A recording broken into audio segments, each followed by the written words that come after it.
Assalamualaikum warahmatullahi wabarakatuh. Selamat sore sahabat-sahabat Aswaja Muda. Alhamdulillah sore hari ini kita bisa bertemu kembali untuk melanjutkan pembahasan kita Kitab Adabul Islam fi Nidhamil Usrati. Baik, sebelum kita mulai mengaji, kita tawassul dulu pada Kanjeng Nabi, pada sahabat, kepada tabi'in dan juga kepada guru-guru kita.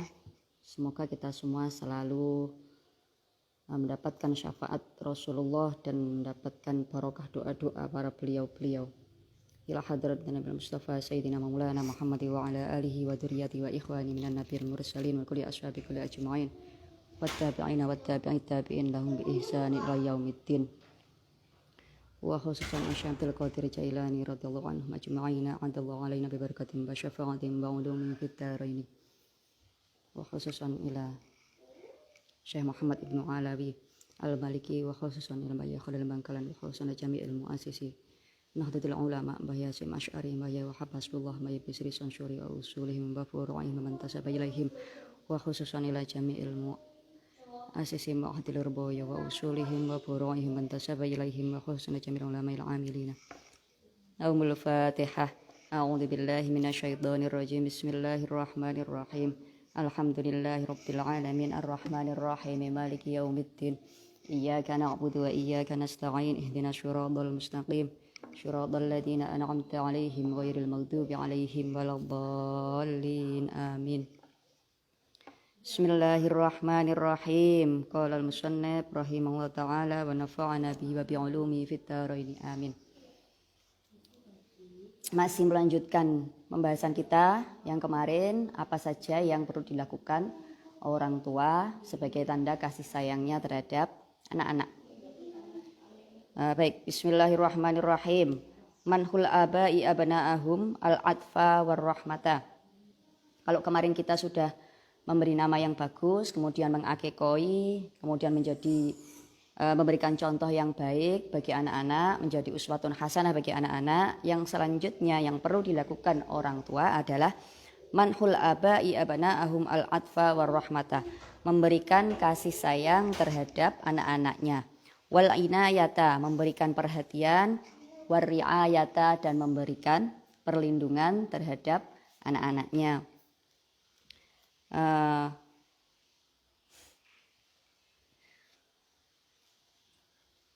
Memberikan kasih sayang, memberikan perhatian, dan memberikan perlindungan. Ini yang sering sekali dilakukan, nggih.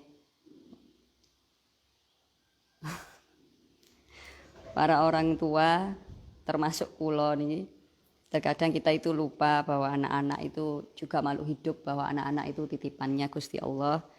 Seharusnya kita menjaga, seharusnya kita menyayangi mereka, tapi seringkali orang tua niku lupa.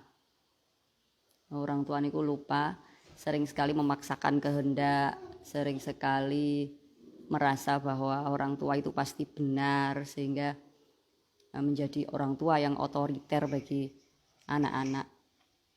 Nah, awake dhewe niku lali kalau apa yang kita lakukan kepada anak-anak itu nanti harus kita pertanggungjawabkan kepada Allah. Apakah anak-anak ini sudah kita didik dengan baik? Apakah anak-anak ini sudah kita berikan hak-haknya? Nah, apa haknya anak itu apa? Salah satunya seperti yang diungkapkan di hadis yang sudah kita pelajari kemarin, bahwa hakul walad alal walid itu salah satunya adalah ayyuhassina adabahu wa yuhassina ismuhu. Anak-anak itu harus diberi pendidikan, orang tuanya itu harus memberi pendidikan kepada anaknya. Pendidikan apa? Ya, pendidikan umum, baik itu pendidikan agama, pendidikan akhlak. Anak-anak harus kita bekali dengan ilmu dan akhlak, karena itu yang akan menjadi bekal mereka dalam menghadapi masa depan. Jadi tidak hanya materi, tapi anak-anak juga membutuhkan ilmu dan akhlak yang baik. Selain itu, anak-anak juga butuh diberikan nama, itu hak-haknya anak harus kita penuhi. Diberikan pendidikan, diberikan kasih sayang. Kalau sudah besar kemudian dinikahkan. Nah, niki sudah atau belum? Sudah kita lakukan dengan baik, sudah kita lakukan sesuai dengan aturan-aturan syariah apa belum? Kalau belum, alangkah baiknya kita selalu memperbaiki diri. Kita ingat bahwa sebagai orang tua itu belum tentu pasti benar. Orang tua juga pernah salah, orang tua juga bisa salah. Jadi walaupun kita sebagai orang tua tidak ada salahnya kita itu terus belajar, kita itu terus memperbaiki diri. Karena yang harus menjadi baik, karena yang harus menjadi soleh dan solehah itu tidak hanya anak-anak. Tetapi orang tua pun harus menjadi orang tua yang baik dan orang tua yang soleh bagi anak-anaknya. Oleh karena itu kita tidak boleh lelah, kita tidak boleh malas untuk terus memperbaiki diri, untuk terus meningkatkan kemampuan kita, untuk terus berusaha menjadi orang tua yang baik, orang tua yang soleh, dan orang tua yang benar-benar bisa menjadi uswatun hasanah bagi anak-anaknya. Karena anak-anak yang baik itu pasti sumbernya dari orang tua yang baik juga.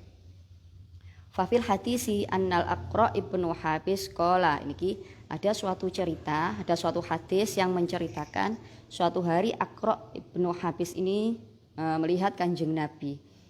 Waktu itu pas Kanjeng Nabi niku pinarak, kemudian pinarak nikuan duduk. Kemudian ada Sayyid Hasan, putune cucunya yang menghampiri Nabi, kemudian Nabi niku dipangku terus disayang, dicium.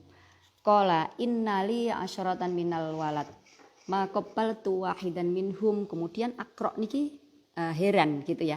Gumun kok Kanjeng Nabi mencium cucunya. Kemudian beliau matur dengan Kanjeng Nabi, saya itu punya anak 10 Kanjeng Nabi, tapi saya enggak pernah mencium satu pun dari ke-10 anak saya itu. Ya, faqala sallallahu alaihi wasallam, kemudian Kanjeng Nabi dawuh, innaman la yarham la yurham. Barang siapa yang tidak menyayangi orang lain, maka Allah juga tidak akan menyayanginya. Nah, niki awake dhewe niki sebagai orang tua niki PR sekali. Kadang merasa bahwa kalau anak itu sudah dicukupi kebutuhannya, pun disangoni, pun ditukokne kelambi seperti itu, sudah makan dan sebagainya, itu bagi kita sudah cukup. Pokoknya anak wis manut kalau aturannya, dengan aturan yang kita buat itu kita merasa sudah cukup, tanpa pernah ngajak ngobrol atau mungkin menanyai apa kabarnya bagaimana. Itu kadang kita lupa.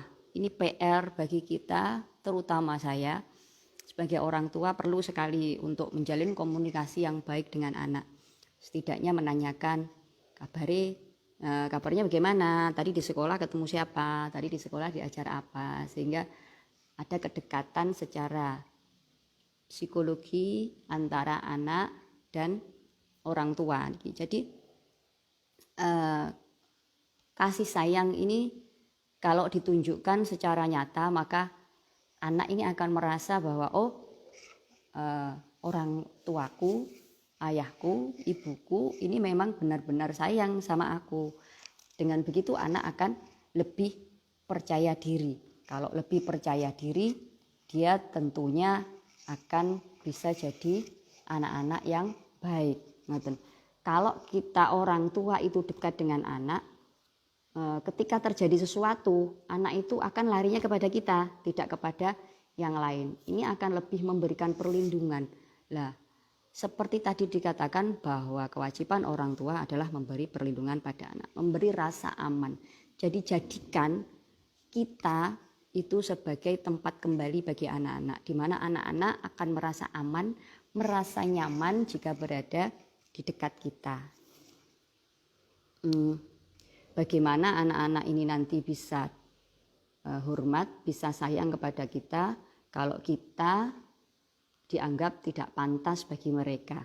Jadi kalau menginginkan anak-anak itu hormat kepada orang tuanya, kalau menginginkan anak-anak itu dekat dan sayang kepada orang tuanya, maka orang tuanya harus terlebih dulu membentuk dirinya menjadi orang yang memang pantas untuk dihormati, menjadi orang yang memang pantas untuk dicintai anak-anaknya. Jadi jangan lelah untuk belajar, jangan lelah untuk merubah diri kita menjadi orang yang lebih baik, menjadi orang tua yang lebih baik. Jadi jangan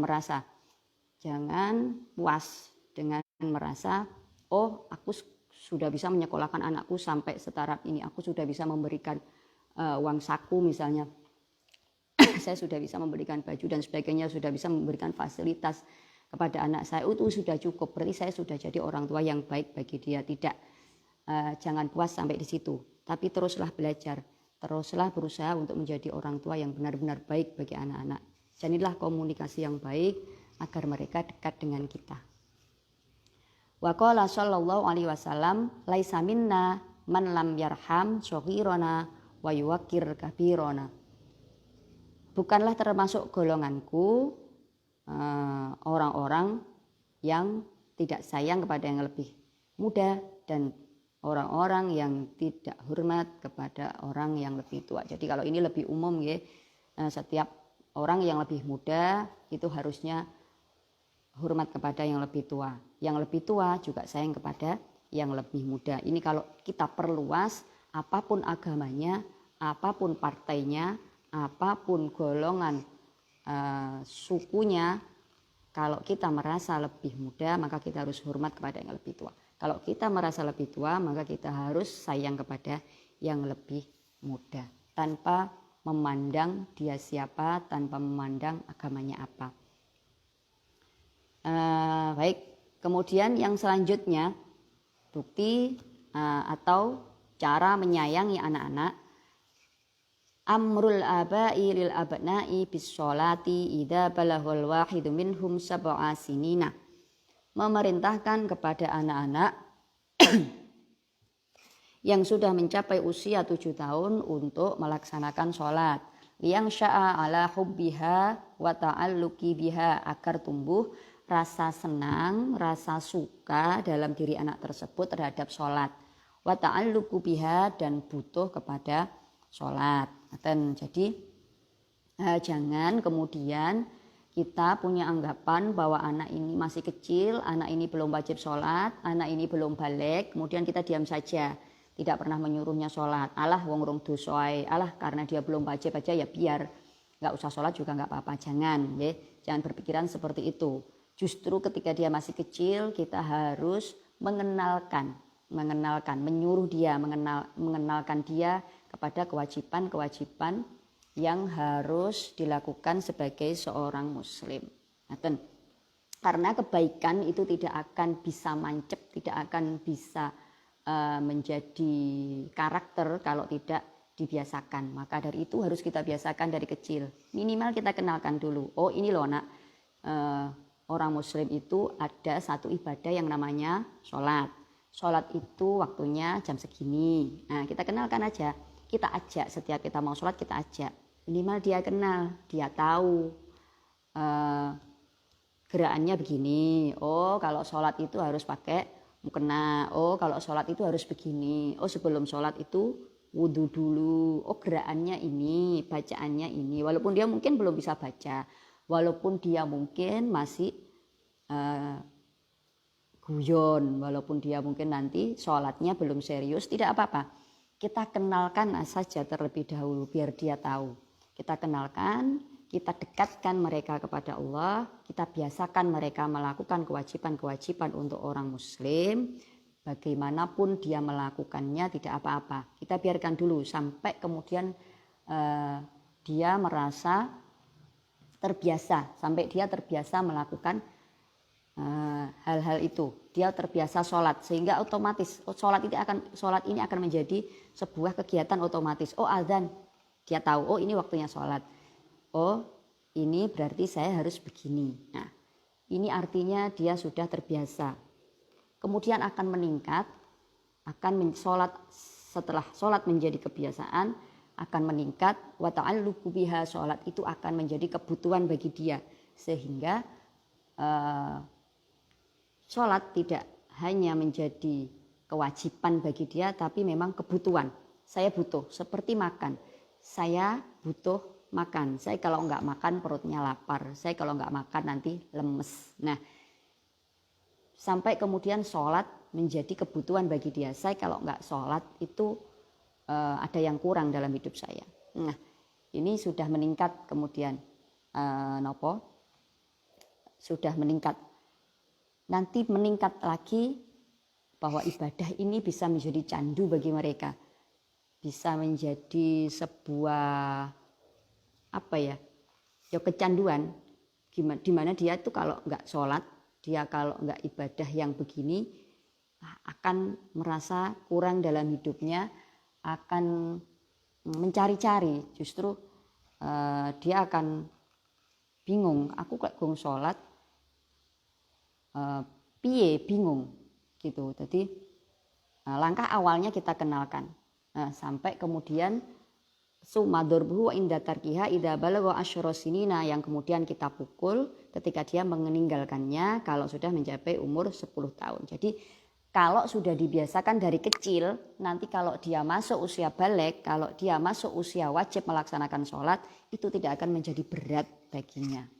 Wong awake dhewe niki lho nggih, yang sudah bertahun-tahun sholat, itu saja kadang-kadang tasih abot ngoten. Krungu adzan niku nggih mboten ndang budal, ya ta.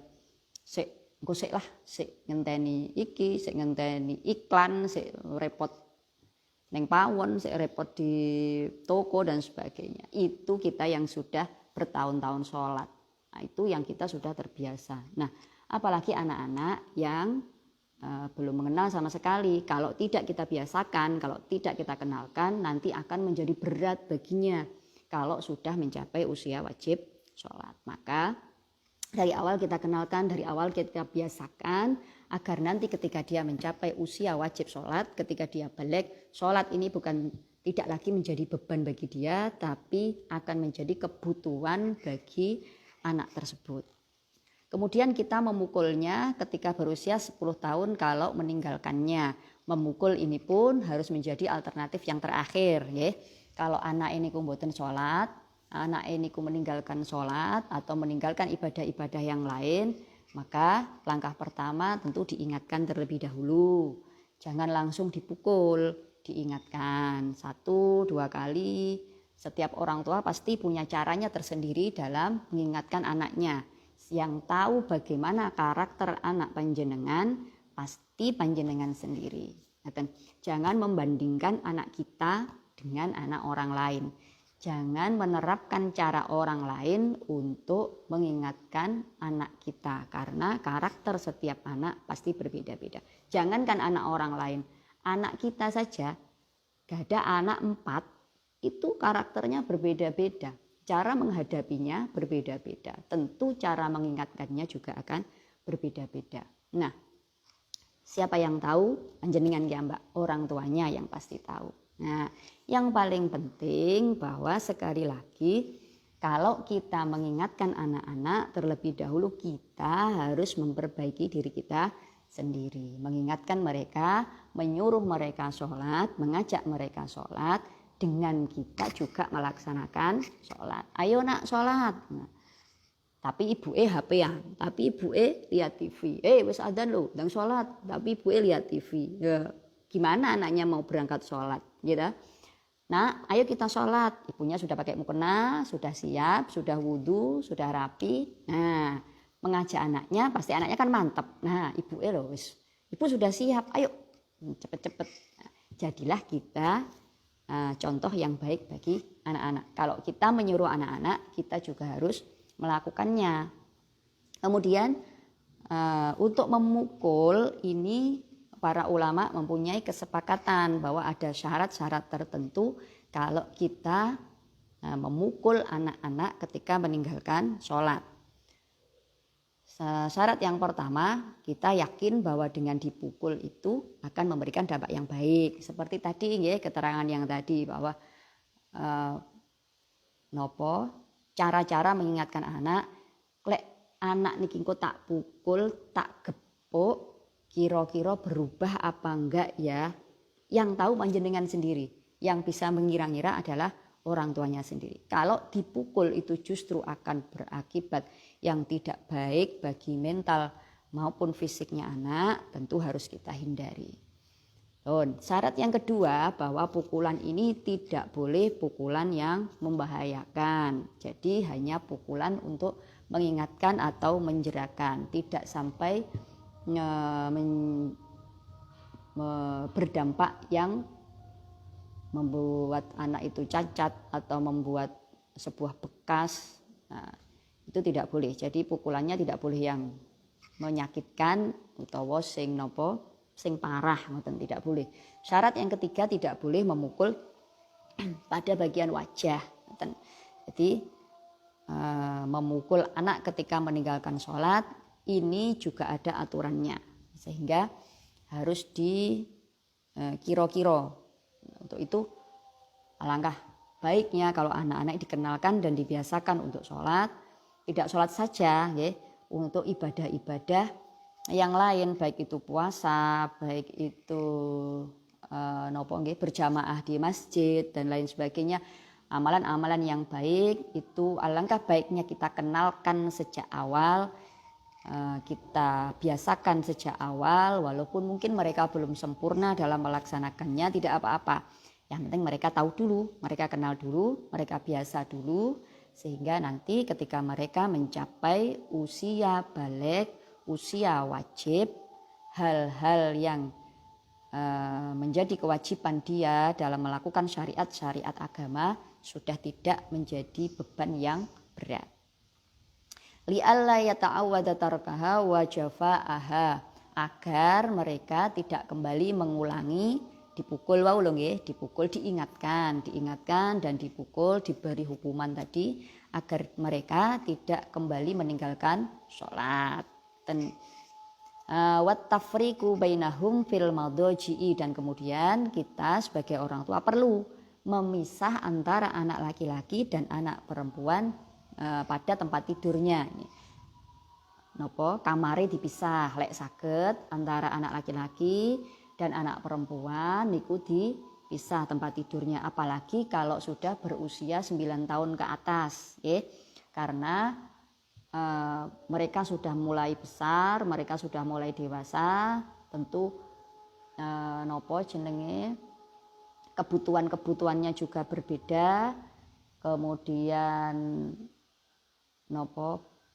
reproduksinya juga sudah mulai berkembang, sehingga kita perlu memisahkan tempat tidurnya, memisahkan kamarnya, biar antara laki-laki dan perempuan ini bisa saling menghargai privasinya. Dari kecil kita pisahkan, kita beri pengertian, sampean kakung, sampean laki-laki, kakake perempuan, jadi tidak boleh jadi satu, karena ada hal-hal yang tidak boleh diketahui antara laki-laki dan perempuan. Yang selanjutnya ihtimamul abai, wallahu a'lam bishawab. Kita lanjutkan minggu depan. Kesimpulannya, ngaji kita sore hari ini adalah bahwa kita sebagai orang tua wajib untuk tugas kita memberikan bekal kepada anak-anak, baik ilmu agama, ilmu umum, ilmu akhlak, ataupun mendekatkan mereka kepada Allah sebagai bekal hidup bagi mereka kelak di masa depan, sehingga anak-anak ini benar-benar menjadi anak-anak yang baik, anak-anak yang soleh-solehah, anak-anak yang selamat dunia akhirat dan selalu mendapatkan ridho dari Allah Subhanahu wa ta'ala. Semoga pengajian kita sore hari ini benar-benar memberikan ilmu yang manfaat. Allahu a'lam bishawab. Assalamualaikum warahmatullahi wabarakatuh.